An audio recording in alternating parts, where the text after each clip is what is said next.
I wanted to get an idea into how you would dissect a routine that will get you to that goal. So let's assume that you have all the time in the world, financial constraints are taken out, all your priorities have been taken out.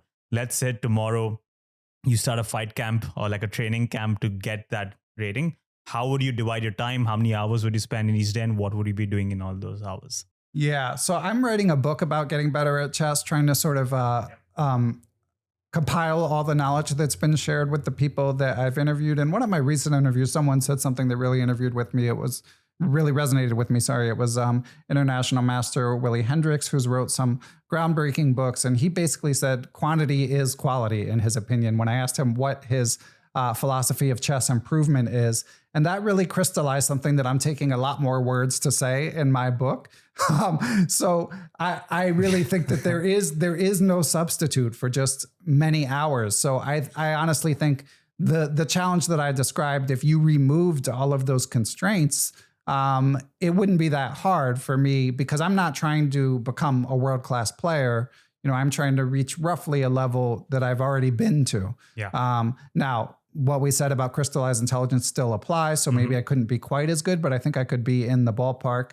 And honestly, I think as long as you're not like playing what's called bullet chess, where you're just instantly moving and not thinking and not looking at your games at all, I think as long as you're trying hard and doing some form of deliberate practice, where you are grading your results and looking to learn from your mistakes, I think that it could be doing chess puzzles, like studying. Yeah. It could, but the number one thing is, in my opinion, there's no substitute for actually competing.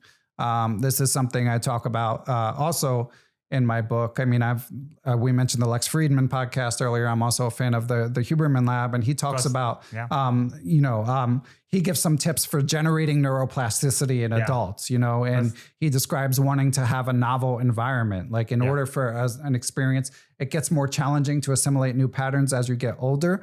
But if you do things in a novel environment, then the lessons are more likely to stick. And to me, again, I'm revealing things that I'm going to be talking about in the book, but that really crystallized to me why I noticed that amongst the amateurs I interview, the ones who are, and I do this series called the Adult Improver series, where I interview outliers. I interview the exceptions to the rule of adults really struggling after a certain point to get better at chess. And what I've noticed is a lot of the ones who do succeed, it's because they're competing all the time. So it's not just study.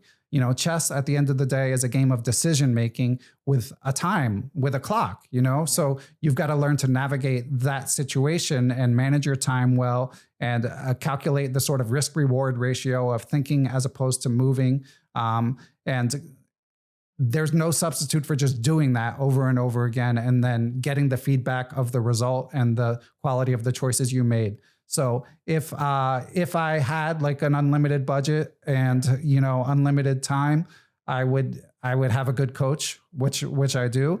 But I would mainly just be competing a ton. And I think that would be the best bang for your buck work you could do. But beyond that, it's chess puzzles. Putting the reps in like a gym.